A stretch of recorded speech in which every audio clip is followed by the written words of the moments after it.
गुरु तुम हो ज्ञानी ज्ञान के दाता, मुनि गुरुवर को करके प्रणाम गाऊं मैं, ध्याऊं मैं सुबह शाम।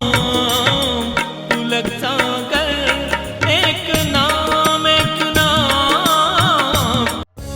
इस कार्यक्रम के प्रसारण पुण्यार्जक परिवार हैं श्री सुधाकर जी अग्रवाल, जितेंद्र कुमार सुधाकर जी अग्रवाल, ट्रस्टी जिन शरणम तीर्थ, संरक्षक पुलक मंच परिवार श्री रामपुर, सौभाग्यवती प्रिया जितेंद्र कुमार अग्रवाल, अध्यक्षा पुलक मंच परिवार श्री रामपुर, राष्ट्रीय शिक्षा मंत्री पुलक मंच परिवार, संयोजिका जिन शरणम छात्रावास, अध्यक्षा आचार्य शांति सागर पाठशाला श्री रामपुर, कुमारी समृद्धि चिरंजीव सार्थक अग्रवाल परिवार श्री रामपुर, जैन एग्रो इंडस्ट्रीज, निर्माता कॉटन सीड ऑयल और एग्रो उत्पाद, plot number A180 MIDC Shri Rampur, जिला अहमदनगर, महाराष्ट्र। मैंने वृद्धाश्रम बनाया, लोग आने लगे। एक जवान लड़का आया, बोले मेरे माँ बाप को इसमें रख लो। मैंने कहा शर्म आना चाहिए तुमको, दो भुजाओं से कमाते हो और कहते हो कि माँ बाप को वृद्धाश्रम में रख लो। मैंने कहा नमस्कार करने के योग्य नहीं है तू मुझे। वो लेकर आया, मैंने कहा क्यों रख लो? बोले मेरी पत्नी से मेरी माँ की बनती नहीं है। बाहरे इंसान जरा एक उत्तर दे दे, जब सास और बहू में झगड़े होते हैं तो देश निकाला पत्नी को नहीं माँ को क्यों दिया जाता है? ध्यान रखना, जिसने तुम्हें इस घर में रखे हैं, जिसने तुम्हें इस परिवार में पाला है, हम उसे बाहर निकाला करते हैं। मान्यवर, आपसे मेरा निवेदन है, ये कैसा अन्याय हुआ करता है? जो तुम्हें दुनिया में लेकर आई है उसे तुम घर से बाहर किया करते हो। मान्यवर, आपसे आग्रह है बड़ी विनम्रता के साथ, ये कैसी संस्कृति में हम जा रहे हैं? कौन से मोड़ पर देश को ले जाके खड़ा कर रहे हैं? नहीं मेरे भाई, एक निवेदन है आपसे। एक माँ बाप तरस रहे थे औलाद के लिए। एक पौराणिक कथा है, एक माँ बाप की आंखों में आंसू थे, मन्नत मांगते थे जा जाकर मंदिरों में, दुआएं मांगते थे मंदिरों में जाकर, एक औलाद हमें दे दे, एक हमारे घर का दीपक दे दे। दीपक मांगा लेकिन कुलंगार, कुल दीपक नहीं कुलंगार बन जाया करता है। ध्यान रखिए, एक दीपक मुझे दे दे, मेरे घर को परमात्मा रोशनी प्रदान कर दे। एक पहुंचे हुए संत के पास पहुंचे, जैसे ही संत के पास पहुंचे, संत ने कहा तुम्हें संतान हो सकती है, संतान होगी मुझे।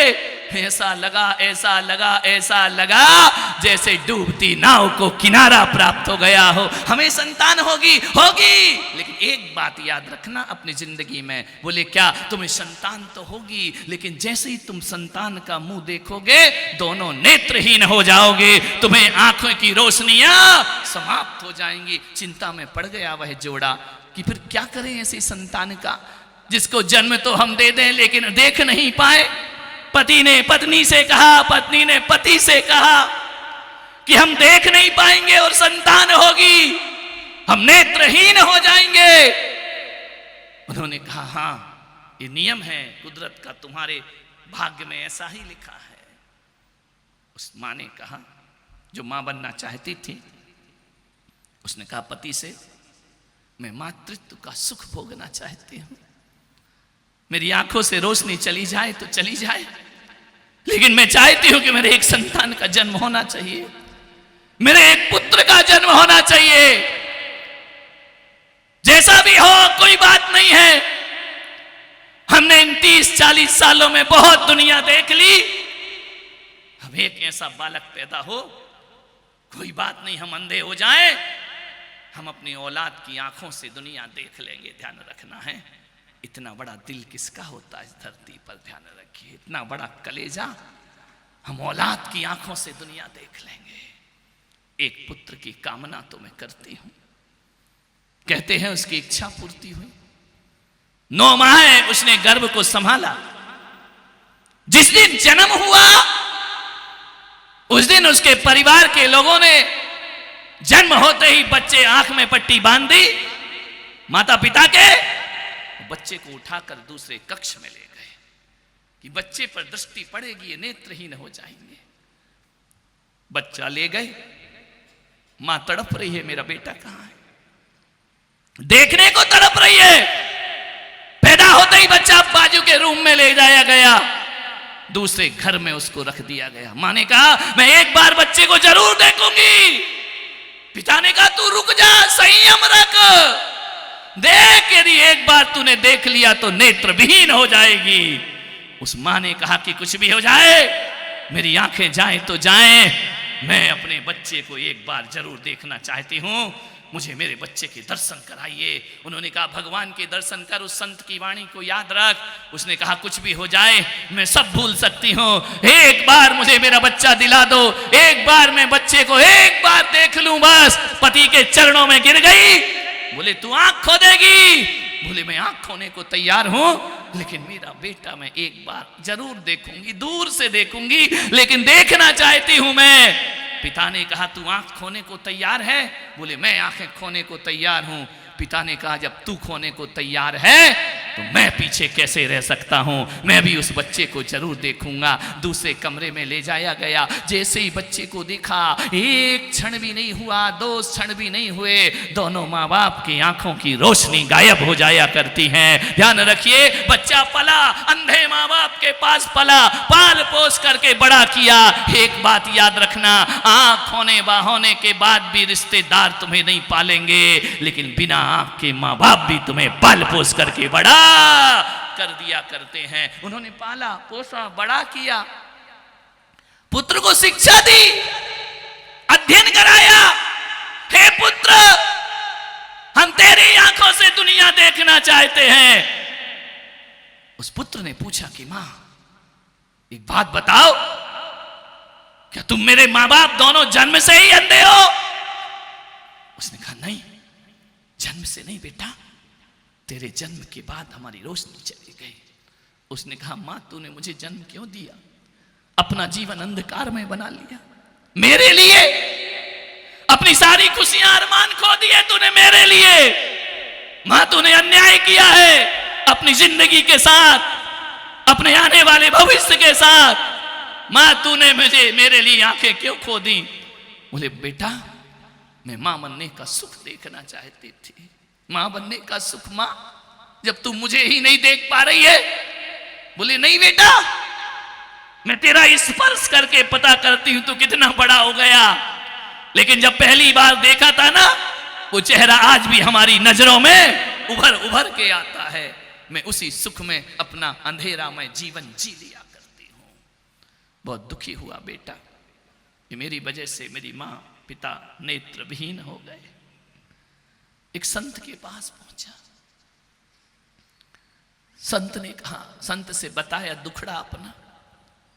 संत ने कहा कि देख, कितना भी अभिशाप मिला हो, तेरे मां बाप की आंखों में रोशनी आ सकती है, आ सकती है। इससे बड़ा जीवन की उपलब्धि क्या होगी? संत जी, यदि मुझे मेरी रोशनी खोना पड़े तो मेरे मां बाप की रोशनी वापस लौटा दीजिए।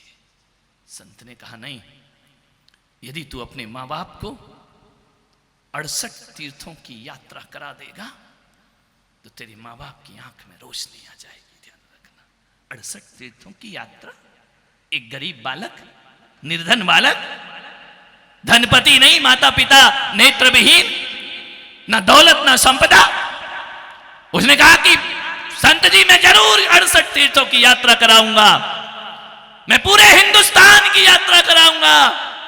मालूम है, पूरी दुनिया में पैदल पैदल जाऊंगा। और एक बात याद रखना संत जी, मेरे मां बाप की आंखों में रोशनी के लिए यदि मुझे अपना जीवन भी बलिदान करना पड़े तो ये बेटा बलिदान करने को तैयार रहेगा। मालूम है कथा क्या कहती है, कहानी क्या कहती है? उस छोटे से बालक ने, नवयौवन अवस्था को प्राप्त हुआ बालक, कांवड़ पर दोनों मां बाप को बिठाता है और हिंदुस्तान की यात्रा कराता है, तीर्थों के दर्शन कराता है। एक आदमी ने बोला कि पागल हो गया है तू? जैसे ही तीर्थ पर पहुंचा, वहां के व्यवस्थापकों ने बोला तुम्हारा दिमाग खराब है क्या? बोले क्या कर रहे हो? बोले 68 तीर्थों की यात्रा करा रहा हूं अपने मां बाप को। बोले तेरा दिमाग खराब है? ये अंधे, इनकी आंखों में रोशनी नहीं है, ये क्या तीर्थों के दर्शन करेंगे? तेरा दिमाग खराब है क्या? घर में ही भगवान का नाम याद करा दे। मालूम है मेरे देश का बेटा कहता है कि सच कहते हो पुरोहित जी, सच कहते हो ब्राह्मण जी, कि मेरे माँ बाप अंधे हैं, वो तीर्थों के दर्शन नहीं कर पाएंगे। लेकिन एक बात मैं जानता हूं, इस विश्वास के साथ करा रहा हूं कि मेरे माँ बाप अंधे हैं, वो तीर्थों में दर्शन नहीं कर पाएंगे, लेकिन तुम्हारा भगवान तो अंधा नहीं है, वो तो देख सकता है ना कि मेरे दर पे कोई अंधे मेरे पास आए हैं। ध्यान रखना, क्या तुम्हारा भगवान भी अंधा है? वह देख नहीं सकता है कि मैं किसको लेकर आया हूं? मेरे माँ बाप सूरदास हो सकते हैं, लेकिन मेरा परमात्मा सूरदास नहीं हो सकता है। धन्य है ऐसी औलाद जिसके घर पैदा हो जाए। मैं कहता हूं उसे मरने के बाद स्वर्ग ढूंढना नहीं पड़ता, घर में ही स्वर्ग के दर्शन हो जाया करते हैं। ध्यान रखना, मैं तुझे दर्शन कराऊंगा। ये बात अलग है कि बेटा दर्शन नहीं करा पाया। ध्यान रखना, एक भाव लेकर चला था, ऐसी पवित्र भावनाएं। दशरथ के तीर से मारा जाता है और वो बेटा कोई कहलाता है तो इस धरती का श्रवण कुमार कहलाया करता है। ध्यान रखना है, ये संस्कृति, ये इतिहास समेटा है भारत अपने दामन में। पूरे हिंदुस्तान की यात्रा कर लेना, सारी दुनिया को ढूंढ के आ जाना, बड़े बड़े महात्मा और संत मिल जाएंगे। चाहे अमेरिका के पास जाओ, चाइना के पास जाओ, जापान के पास जाओ, इंग्लैंड के पास जाओ, सबका इतिहास खंगाल के देख लेना। श्रवण कुमार जैसा तो बेटा केवल मेरे हिंदुस्तान में मिला करता है। ध्यान रखना, ये कितनी भी तरक्की कर ले, वो इतिहास, अमर इतिहास इनके पास नहीं हुआ करता है। मान्यवर, अधूरी रह गई उसकी यात्रा, जीवन के प्राण का विसर्जन हुआ, लेकिन मरते समय उसने कहा कि मैं खुश हूं कि मैं अपने माँ बाप के लिए बलिदान हो रहा हूं, कुर्बान हो रहा हूं। ध्यान रखना है, आपसे निवेदन है, ऐसे इतिहास रचे हैं, वृद्धाश्रम के इतिहास नहीं रचे हमारे देश ने। भारत माता की आंखों में आंसू होते हैं जब किसी घर से किसी बूढ़े माँ बाप को निकाला जाता है। ध्यान रखिए मान्यवर, आपसे निवेदन है, बड़ी विनम्रता के साथ मैं कह रहा हूं, जितनी माताएं यहां बैठी हैं, एक बात पूछ लूं आपसे, ईमानदारी से बताओगी? हां या ना बोलो, बोलो, बताओगी? कौन कौन नारी है हाथ उठाना, अभी सुन तो लो, एक्स्ट्रा ही हाथ उठा लिए तुमने। कौन कौन नारी ऐसी है जो यह चाहती है कि मैं श्रवण कुमार की मां बनूं? ध्यान रखिए, हाथ उठाकर विश्वास दिलाइए, दोनों हाथ उठा करके। पूरा पंडाल श्रवण कुमार की मां बनने को तैयार है। अब ऐसा कौन नारी ऐसी है, निवेदन कर रहा हूं, कि जो कहती है कि मैं श्रवण कुमार की मां नहीं पत्नी बनना चाहती हूं? एक भी नहीं, दो चार छह, मां बनना सब चाहती हैं, पत्नी बनना नहीं चाहती हो। वाह, हो गया भारत का कल्याण। दो चार हाथी उठ रहे हैं। मैं कहता हूं श्रवण कुमार की मां बनना बड़ी बात नहीं है, श्रवण कुमार की पत्नी बनो और सास ससुर को माता पिता का दर्जा देने का प्रयास करिए अपने जीवन में। ध्यान रखना, मां बनना कौन, हर मां ने हाथ उठा दिया, हम बनेंगे, हमारे घर में श्रवण कुमार होना चाहिए।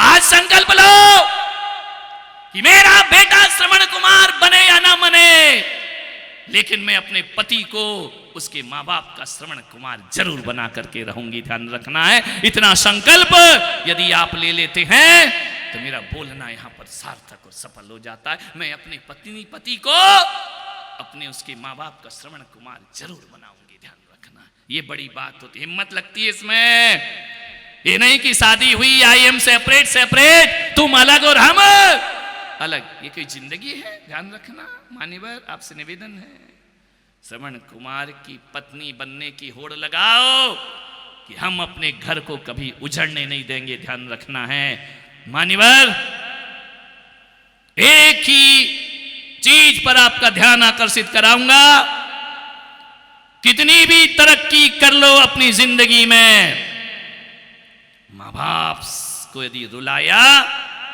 तो दो कोड़े की तुम्हारी उपलब्धियां हैं। ध्यान रखना है, मां बाप को सम्मान से दो। जब मैंने घर छोड़ा, संसार का त्याग किया, मेरी मां बिलख बिलख कर रोई, क्योंकि उसने पिता बन के मुझे पाला था, मां बनकर भी पाला। उसने कभी मेरे ऊपर आंच नहीं आने दी। वो एक ऐसी मां थी जिसने मुझे हर क्षेत्र में आगे बढ़ाने का प्रयास किया, चाहे वो धर्म का क्षेत्र हो या संसार का क्षेत्र हो। उसने मुझे सबसे आगे रखा और एक दिन मैं उसे छोड़ करके चला आया। कहते हैं 6 महीने बिलख बिलख करके रोती है, सारे सुख साधन होने के बाद भी। और एक दिन उसने मुझसे कहा कि मैं भी घर छोड़ना चाहती हूं, मैं भी संन्यास लेना चाहती हूं, मैं अपने घर में रहना नहीं चाहती हूं। मैंने कहा क्यों? बोले नहीं बेटा, यदि संन्यास है और मैं घर में बैठी रहूं, मेरी जिंदगी बेकार हुआ करती है। उसने घर छोड़ा। एक दिन मेरे साथ संन्यासिनी हो गई, सप्तम प्रतिमा के व्रत ले लिए। एक दिन मैंने कहा कि मां, मेरे त्याग से तेरा त्याग बढ़ा है। बोले नहीं, आप महाराज हैं, आप मुनि महाराज हैं, मैं श्राविका हूं, मैं तुम्हारे चरण छूती हूं। मैंने एक दिन इतना ही कहा कि मेरा त्याग नहीं, तेरा त्याग बढ़ा है। बोले क्यों? मैंने कहा मैंने घर छोड़ा है भगवान के लिए और तूने घर छोड़ा है मेरे लिए। बोल मां, तेरा त्याग बढ़ा है या मेरा त्याग बढ़ा है? तुझे उसे कोई भगवान नहीं चाहिए था, वो केवल अपने औलाद के पीछे संन्यास धारण किया करती है। जिसने रंगीन वस्त्र छोड़ के धवल वस्त्र पहन लिए अपने जीवन में। मान्यवर, आपसे निवेदन है, उसने एक ही चीज कहा था कि तू जिस भी मार्ग पे चढ़े बेटा, कभी जिंदगी में पलट के पीछे मुड़ के नहीं देखना। मैं रहूं या ना रहूं, जीवन में ऊंचाइयों को पाना और तरक्की को प्राप्त करना ध्यान रखना। इस कार्यक्रम के प्रसारण पुण्यार्जक परिवार हैं श्री सुधाकर जी अग्रवाल, जितेंद्र कुमार सुधाकर जी अग्रवाल, ट्रस्टी जिन शरणम तीर्थ, संरक्षक पुलक मंच परिवार श्री रामपुर, सौभाग्यवती प्रिया जितेंद्र कुमार अग्रवाल, अध्यक्षा पुलक मंच परिवार श्री रामपुर, राष्ट्रीय शिक्षा मंत्री पुलक मंच परिवार, संयोजिका जिन शरणम छात्रावास, अध्यक्षा आचार्य शांति सागर पाठशाला श्री रामपुर, कुमारी समृद्धि चिरंजीव सार्थक अग्रवाल परिवार श्री रामपुर, जैन एग्रो इंडस्ट्रीज, निर्माता कॉटन सीड ऑयल और एग्रो उत्पाद, plot number A180 MIDC Shri Rampur, जिला अहमदनगर, महाराष्ट्र। गुरु तुम हो ज्ञानी, ज्ञान के दाता, मुनि गुरु